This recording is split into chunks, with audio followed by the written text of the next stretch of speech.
Where you get 20 minutes with us. I've got 20 minutes with you guys. We're lucky, aren't And tell me about yourself before we get going. So I'm Alethea. Yes. And we are the co-hosts of the Working Well community and also the podcast. Okay. But we've been working together for a while. Yeah, a little while. Quite a long time, really. We've been talking about working together, and then Right. eventually we worked together. It was in lockdown, wasn't it? We did the first Working Well. It was a virtual conference. We felt like all the wellbeing leaders out there, all the people making decisions about wellbeing in organisations who were our clients at the time, we felt like they were just like a bit out on a limb, stuck at home, no one to Right. talk to about their jobs. Okay. So we put on like a conference, and then we thought this was fun. Why just do it for 3 days of the year? So that's when we created the community and now the podcast. So you've got a community of what? Wellbeing leads? Yeah, pretty much about 500 of them. Oh, Yeah. wow. They keep signing up. Oh, It's fantastic. crazy. Yeah. And then you and they listen to your podcast basically. Hopefully, yeah, Yeah. but that's not the focus. The focus is creating a space, a digital space. that Right. We've got a tech platform, and they connect and learn from each other. Yeah. See how you do that way, we do it Okay. this way. Right. How do you skin this in your organisation? What Okay. suppliers are you using? And is it all online, or do you Yes. you never bring them together? We haven't physically? yet, although Okay. we are going to do our first working wellbeing leaders retreat. Yeah. It's like a hybrid CPD and wellness experience. I'm a Okay. yoga practitioner, and have a little jolly in the Cotswolds. If you fancy it? Next I'd love spring. to. Yeah, please, Matt, keep me. I'd love Keep you in the to loop with that one. participate. Yeah, I'd love to absolutely. participate or get involved. Yeah. I must get involved somehow. Yeah, please do. Anyway. Absolutely. Please do. So what do I do? Just Google. Take that. Take That's that, what okay. to do. Scan the QR code. Scan That's that the one. QR Yeah. code. Okay. Yeah. Okay. It's a bit about you. Have we started or? Yeah, Yeah, it's yeah, all yeah, going. we're The going. whole Fantastic. conversation's Oh, going. wonderful. Okay, a bit about me. I'm a South African. I spent 25 years working for Unilever, culminating in the global head of HR for all of our marketing, communications, sustainability efforts. And then middle of 2014, I left Unilever to go out into the world, driven by a very deep sense of purpose. And that is to try and create workplaces all over the world where every single person in that workplace feels they genuinely have the choice to just put their hand up and ask for a little bit of help if they might be struggling with a common form of mental ill health. And I often say it's not a hugely noble purpose, and it's not that audacious, because in every workplace, anywhere in the world, if you had a common physical illness, you wouldn't think twice about putting your hand up and asking for a bit of help. So why don't we do that if we are mentally or emotionally challenged? So I've been on that journey for the last 10 years after leaving Unilever. Yeah. So how's that journey going? Made some progress? Well, the journey has had, I think it all depends in what context you ask me that question. So if you said to me, do you think we've made progress in the UK around the conversation around mental ill health and people feeling more comfortable to have those sort of conversations? Absolutely, I think we've made significant progress. Yeah. I think if you were to ask me that question and I was sitting in Uganda right now, very little progress. Parts of the Middle East, Asia, Latin America, Australia, UK, some parts of the States, good progress, bits of Europe, but I think we've still got a long, long, long way to go. Well, in terms of my own sense of purpose, because I want every workplace. And by the way, not just every workplace. I want friendship groups. I want families to be able to have these conversations like they do if somebody's got a common physical illness. So not too bad in the UK, but still. It's really interesting you say Uganda, because I've done some work in Uganda. Not a lot. So I did some work out there for the Department of International Development, and it was working with primarily expats who were out there doing work. So actually getting them to talk about some of this stuff wasn't too difficult, because most of them are UK based, but there was also a local workforce as well. And there was a real difference there. And there was always one thing that struck me, there was a lady who worked in the canteen actually. So she was a member of she was an employee of DFID, and she worked in the canteen. But she grabbed me, I was there for 2 weeks, and she grabbed me about halfway through and said, "Can you speak to my son?" And I was like, "About what?" She basically said, "I think he's struggling with, potentially mental ill health." So I told her, I'm not a clinical psychologist. Yeah. I can't offer any clinical advice, but more than happy to have a chat with him. And it was a really great conversation. I had a chat with her son. I think he was about 16, 17 years old. But the thing that really struck me was she obviously spotted that there were very limited opportunities for her to have that conversation in the community that she was based. But here's this person coming over from the UK, and she spotted straight away he could speak to him. Interesting.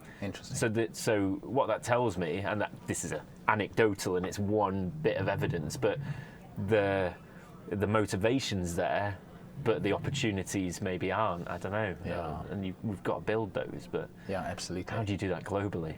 That's the challenge, right?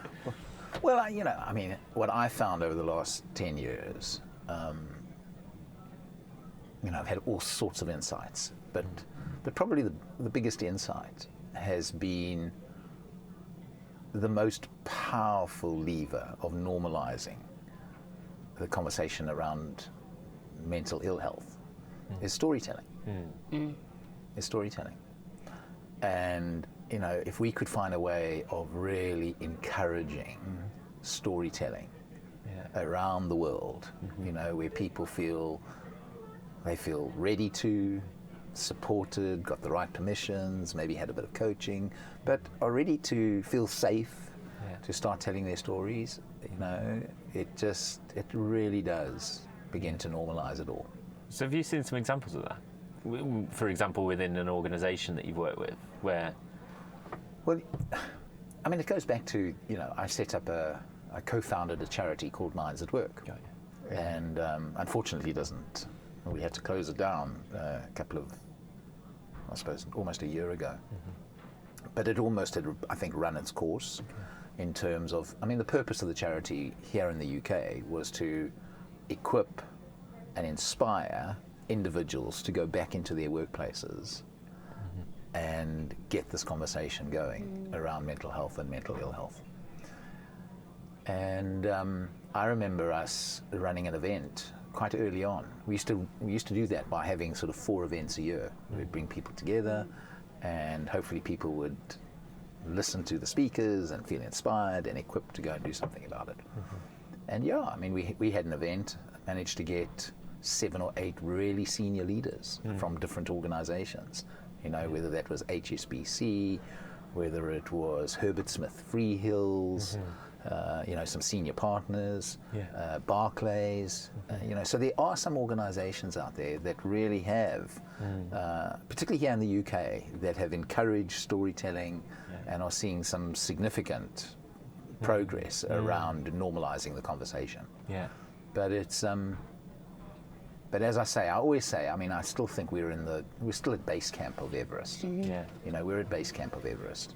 And there's also, one of the things I'm noticing a bit in the UK is I also think that there's a bit of an unintended consequence of all the work that we've been doing around addressing stigma. And the unintended consequence is a bit of a backlash around this mental health, mental ill health, and you've empowered people to talk about it, and now they're using it to take days off work, or and one of the worst comments I ever heard was somebody, or I read it in the press, with Hugh Edwards. Now I sort of knew Hugh Edwards because he moderated some panels that I've sat on over the years, and Hugh Edwards has for years had a history of poor mental health. But when the whole debacle in his career happened, and he said, look, I can't deal with this now because of the people were, here we go, throwing the mental health card to sort of, to justify in some way what he had done. And so there's a bit of an unintended consequence happening right now. And I think particularly amongst young people as well. Yeah, I was going to say, hear it about young people in the workplace as if they're Yeah. kind of playing a card, Yeah. or that they're a bit too woke about these issues, and it's Yeah. like, Yeah. they're just finding their way. Do you think that'll just run its course? Maybe. So I read something, so I can't take credit for this, but in the early 1900s, and this is relevant, I promise, in the early 1900s, I think storytelling. about 4 to 5% apparently of people in the US were left-handed. Okay, so very few amount. And over the next 10 to 15 years, to 1920, it became 10 to 15% of people were left-handed. So more people were left-handed. It was because there was a stigma around being left-handed at the time, and that was broken down. Yes. But you can pick headlines from that period, and it's the same sort of language that you're hearing now. It's like, everyone's left-handed these days. Oh, of course you're left-handed, and all the rest of it. Yeah. And that seems ridiculous to us now, because now we know some people are left-handed and some Yeah. people are right-handed. Like, Yeah. it's not some agenda that's Yeah. being forced Yeah. down your throat. Yeah. But I guess that took a period of time, and it just plateaued and eventually became normalised. Do you feel like we're in that period I think, yeah. I hope so. Yeah. I hope so. I hope that's where it goes to. I really do. Yeah. And I think there's a whole education piece also amongst young people today. You probably both know, the spectrum that we all live on, from thriving to being in crisis. And, there's some days that I feel like I'm just surviving. Some days I'm thriving. And those days that I'm just surviving doesn't mean that I've now got anxiety or depression. We all have bad days, we all have bad weeks. And I think young people kind of need to understand that. It's not that because I've had a bad week feeling anxious, I'm now suddenly got general anxiety disorder. And so I think there's an education piece, and I think there's a piece around teaching the skills. I hate the word cope, but mechanisms to protect yourself, and beginning to teach more of that. So, coming back to your original question. I think we've still got a long way to go. About addressing the stigma. Well, you're chairing a stream today on the future of wellbeing, right? Yeah, So- I've chaired it. Oh, you've chaired it already? Oh, you've worked it all out. The But futures. there's another one this afternoon which I'm not chairing, but I did this Got you. morning. Yeah. Got What you. happens in the future then? My provocation to, and this would be to your community that we're talking to right now, sort of well-being leads in organizations, is, what I've seen, I suppose catalyzed very much by COVID, and then since COVID, is the wonderful way in which many organizations have kind of stepped up and said, you know what, I think we need to also ensure that our people have resources that will help them to enhance not just their physical health, because we've done that for years, gyms in offices and gym membership and ride to work schemes, their physical health, but we're also going to now make sure that we offer our employees some resources to enhance their mental and emotional health. Yeah. And what has happened, I think, is that we've got to a stage now where kind of organizations have been doing well-being to their people. So I'm going to do well-being to you. Eh?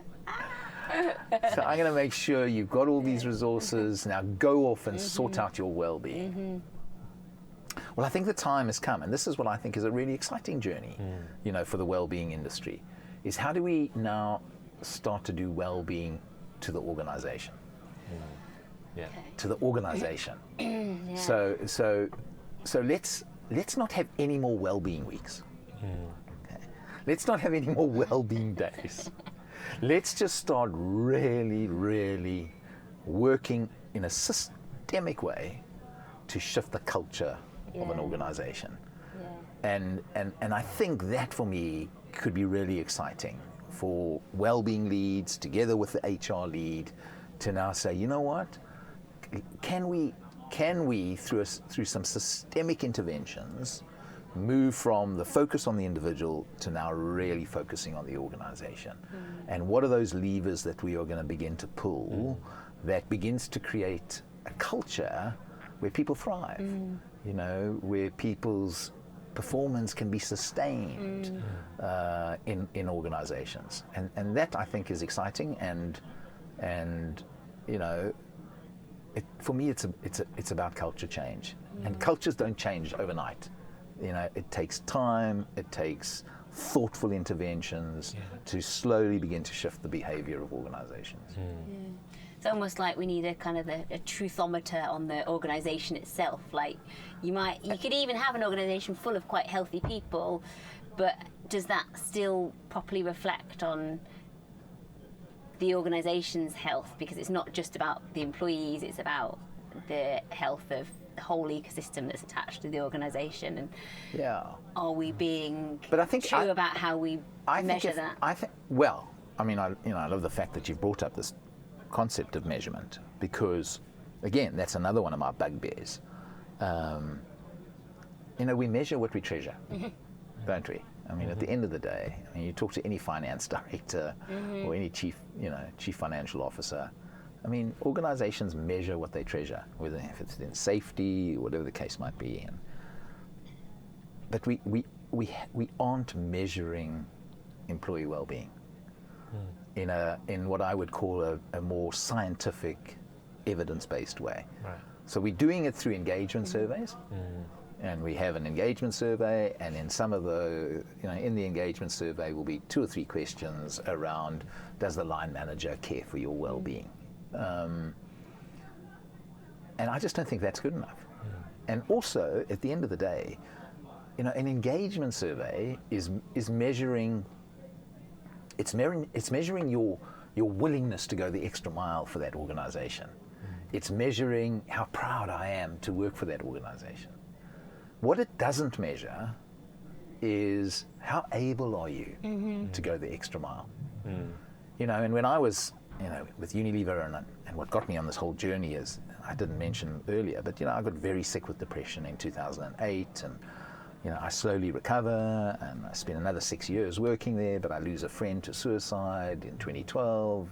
Stigma killed my friend, and that was the catalyst for me to say, look, I've got to do something about this.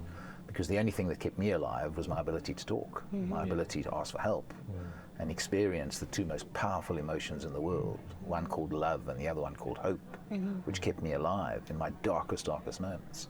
And I could only feel that and experience it because I'd been open about my illness. And my friend, he couldn't talk to anybody, couldn't talk to anyone. Instead, he took his own life. And I just thought that was an injustice, a real injustice. And the reason I say that, I mention that, is because when I was that sick, I was fully engaged with Unilever. I was willing to go the extra mile, all right? But you know what? I wasn't able to. I just was not able to. I had to take 3 months of work. I was not able to. So I think we've got to find, and there are some really good surveys out there now. There's some very good surveys where we can actually do a deep dive into understanding the well-being of the organization. But there's a real fear factor. There's a huge fear factor out there. What are we going to find out? Exactly. And it's a bit like, Matt, back with engagement surveys. I remember when they were first introduced. I mean, I was a senior leader in Unilever at the time. There was the same. There was a fear factor. Oh, what are we going to find out? What are we going to do about it? Are we going to be able to respond to all of this? If we don't, it's going to do us. And we're going through the same kind of journey. And then I think there's a capability issue because a lot of HR people get saddled with well-being. Well, I spent 25 years as an HR practitioner. I knew nothing about well-being, nothing. So there's this kind of fear of what are we going to find out, and then there's this capability within the organization as to have we got the capability to deal with what we're going to find out. I'll tell you another one is timing. I hear that. I used to hear that all the time. I used to do a lot around surveys. Oh, we can't do it now because we're going through a big period of change. So, and it's like, well, no, this is when you need to be doing it. Like, you need to know how people are now so you can compare it to afterwards and whatnot. But it's, but people aren't going to respond positive. Well, if you're only launching it so that you get positive responses, what's the point? You want the authentic view of what's going on, and also that data. I mean, what you get from that measurement, or getting the insights, you get a whole set of data, which then, I mean, I'm tired of vanilla approaches to well-being in organizations. We just a vanilla approach versus a more data-led approach. which kind of says, well, you know what, in that part of the organization, these are some of the issues and these are some of the interventions we might have to bring to bear, versus that bit of the organization, you know, and just tailoring the approaches and using data to inform. And also using data, I think, and I'll come back to my point around storytelling, you know, the most powerful driver of behavior change for me is storytelling. Hey? I mean, the number of times we used to try and get people to change their behavior in Unilever by giving them all the data and this and that. Do you know what I mean? It kind of, but when you actually, if you can take the data and build a story around that data, and a story that touches people emotionally, not just rationally or intellectually, but really emotionally, and use the data to bring those stories to bear, then I think we start getting some change in people's behaviors. So is that, with the benefit of the this world of evolving, plus time passing, is that something you would have done differently in that job? Is used storytelling? Oh, absolutely. Do you know what? I mean, you know, 25 years in HR, amazing career with Unilever. Love that organization. Gave me so much. You know, in many ways made me who I am today. But wow, I just wish I'd known the power of storytelling, particularly when it came to big change initiatives that we were introducing to the organization. Yeah, definitely. Amazing. Cool. You got a final question? Well, I mean, maybe just, what do you do for your own well-being? Oh yeah, that's a good one. I have a little acronym. It's called CANDO. And I dedicate probably 90 minutes every single day to CANDO. And CANDO stands for the following. The C in CANDO stands for connection. So I will find 5 minutes, 10 minutes to just do some connection. Phone my daughter, friend, nature. So connection, because I know how important that is for my emotional health. Connection. Does this count in the booth? Eh? Does this count in the booth? Absolutely. This connection, yeah. I mean, that's why part of coming here is so cool, because I'm connecting with people. I mean, I do a lot of work on my own, and it gets very lonely. But coming here and connecting. Yesterday I did a speech for some organization, and it was in person, and it was just so cool just to connect with people. So that's the C. The A is being active. So you will not find a day where I am not active, whether that's a 3,000 meter swim in the pool, whether that's getting on my bicycle. So I didn't have time to go to the pool today. So what did I do? Put my bike on the train, and I'm riding all around London. So I will find 40 minutes, 45 minutes every single day to be active. The N, I love it. Just try and be nice to somebody. Just try and be nice to somebody every single day. See what that does in terms of a sense of purpose, a sense of meaning, when you can just be nice. The D stands for discover, be curious.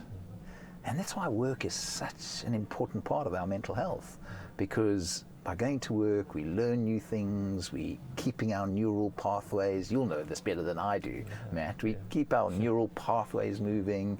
So be curious and discover. And then the O, the O stands for observe. It's my biggest challenge on managing my well-being. And what I mean by observe is every 2 hours, try and take a 5-minute, what I would call observation break, where you truly observe. So you do nothing. Every 2 hours? 5 minutes. Wow. Do nothing. Just do nothing for 5 minutes. You know how hard it is. Yeah, and you know how long 5 minutes feels when you just want to look at that next email or that Instagram post or that tweet or whatever the case might be. I mean, I call it a stroke the cat moment. You know, just find a cat and stroke it for 5 minutes. But, you know, you might just walk outside and just observe the world around you, do a bit of breathing exercise, maybe a bit of mindfulness, whatever. But every 2 hours, just take those 5 minutes. So I will connect, I'll be active, I try my best to be nice, I'm curious, and I take those moments to observe during the course of the day. Lovely. And that this your has model? helped me. Did you create this model? It's not, you know, I saw it somewhere. I saw it on a wall somewhere. And I've plagiarized it, I suppose. I've taken it and shared it with hundreds of thousands of people on my journey. Amazing. Great place to end. Cool. Thank you so much for your time. Well, Really thanks for having me. appreciate it. That was such fun. Oh, I enjoyed that. Cool. Cool.